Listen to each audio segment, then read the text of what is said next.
বৃষ্টি পড়তাছিল, প্ল্যান যেহেতু করে লাইছি তাহলে আজকে করতে হইব সবকিছু। তো কোন রমে কাঠ আর ফাটি দিয়ে একটা ছাউনি বানাইলাম, আর নিচে চুলাটা সেট করলাম। তাছাড়া আগুনও তো জ্বলাইতে হইব। আগুন জ্বলানোর লেগে আমার বন্ধু রাফিদুল দিয়ে কতটি খাতা লইছে। খাতার লগে ছিল ছাতা আর আমার বন্ধুরের মাথা, আর এই মাথা খেড়াই আমার বন্ধুর এই ছাউনিটা বানাইছে। বেশি বৃষ্টি এলে আসলে এটা কোনো কাজেরই না, কম বৃষ্টি দিকে এটা একটু কাজের। এরপরে আমার বন্ধুরা এই চুলার ভিতরে আগুন দিতেছে। এই বৃষ্টির ভিতরে আগুন জ্বলাইতে আসলে অনেক কষ্ট হইতেছে। আর আমার তো ধরে দিয়েছে দুইটা ফ্ল্যাশ লাইট, আর এই ফ্ল্যাশ লাইটটা দিয়ে আমার চেহারাটা একটু আলোকিত করতেছে। এমন টাইমে আমার বন্ধু রাফিদুল একটা লুক দিল।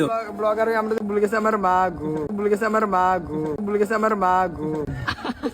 আর এমন কথা হইনা আগুনটা দিয়ে দাও দাও করে জ্বলন শুরু লাগাই দিচ্ছি। সবডি কয়লা প্রায় ধরে গেছে গা। কয়লা যেহেতু ধরে গেছে কেমন মুরগিটি তো বয় তৈব। এই কাজটা করতেছিল আমার বন্ধু জিসানে। কথায় আছে ইচ্ছা থাকলে উপায় হয়। এটার জলজান্ত প্রমাণ হইতেছে আমরা, কারণ বৃষ্টি থাকার সত্ত্বেও আমরা আগুন জ্বালাইছি। আর এই আগুনের ভিতরে আমার মুরগি ফুরা দিতেছে। কতক্ষণ পরে দিয়ে কয়লাটি নিব্বা জেগেতেছে। এলাকে আমি এটির বাতাস করতেছিলাম, আর আমার বন্ধু জিসান এটিরে গুতে গুতে লাইনে আনতাছিল। তারপরে অনেকক্ষণ বাতাস করানোর পরে দিয়ে আগুনটা একটু জ্বলছে। আগুনটা জ্বলানোর পরে মুরগিটিতে আবার বয় দিল। আর এবার বাতাস করতেছে আমার বন্ধু নাজমুল। কিছুক্ষণ পরে মুরগিটি প্রায় অর্ধেক হয়ে গেছে। এরপরে আমার বন্ধু জিসানে দিয়ে অনেক যত্ন সহকারে এটির ভিতরে মশলা মাহাই দিতেছে। এমনি যত্ন সহকারে মশলা মাহাইতেছে, এমনি আমরা যত্ন সহকারে এটির খাইলাম। তারপরে অনেকক্ষণ পরে বারবিকিউড হয়ে গেল। তারপরে এটির ছাদের নিচে নামাই নিলাম। এখন আরেকটা কাজ হইতেছে, এটি খাওয়ানোর লেগে আমরা সস বানাইতে হইব। এই সসটা বানাইতে হইব মেয়োনিজ দিয়ে, আর এই সসটা বানাইবো আমার বন্ধু জিসানে। কারণ আমার বন্ধু জিসানে এটার স্পেশাল করে বানাইতে হয়। আমি বই বই দেখতেছিলাম তো এটার কেমনে বানায়। এই সসের ভিতরে কি জানি বংচং মিক্স করতেছে। এরপরে বন্ধু রাফিদুলের জিসানে মিলে শশা কাটতেছিল। শশা কাটতে এটি একটু সালাদ বানাইছিল। আমি এবার এনতে কুতুর মুহ দিয়ে লাইছি। আর এন দিয়ে আমার বন্ধু রাফিদুলের বংচং মিক্স করে না সসটারে লাড়তা ছিল। কালারটা খালি একবার দেন কি সুন্দর হইছে। তারপরে সালাদ দ্বারা সসটা দিয়ে একলগে মিক্স করলো। আমি আবার এনতে কুতুর মুহ দিয়ে লাইলাম।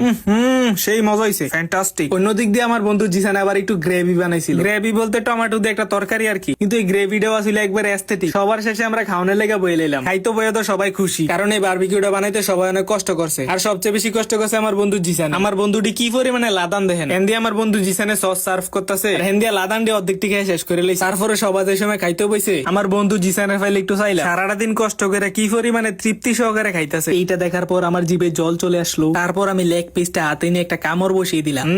সেই স্বাদ। আসলে বারবিকিউটা অনেক বেশি মজাই ছিল। আমার খাওয়ানোর স্টাইল দেখে হয়তো বুঝতে পারতেছেন। আর এন্দি আমার বন্ধু হাবিবের খানা দেন প্রায় শেষ। হাতারে যে দুধ দিছিল দুধ প্রায় সাবার দিয়ে লাইছে। আর এন্দি মজু আনছিলাম 2 লিটার। আমার খানা শেষ হওয়ার পরে আমি একটু মজু খাইলাম। আর হেন্দে সবডি লাদানের খানা শেষ। এনো দেন সবডি খানা শেষ করে ঘাটের ভিতরে একটা হোতা দিছে বালাগত। কিন্তু এটি সবডির রাতে মোবাইল আছে। সবডি দেখেন মোবাইলে আসক্ত। এটি 10 মিনিটও মোবাইল ছাড়া থাকতে পারে না। তো মেনশন দিয়ে যান আপনার মোবাইলে আসক্ত বন্ধুরা। খানা দানা শেষে 1 কাপ চা না হইলে কেমন দেখা যায়। তো খানা দানা শেষে আমরা সবাই মিলে চা খাইলাম। তো আমরা চা খেতে খেতে আপনারা পেজটারে ফলো দিয়ে দেন। সো আজকের লেগে এই পর্যন্তই। সবাই ভালো থাকবেন, সুস্থ থাকবেন, টেক কেয়ার, আল্লাহ হাফেজ।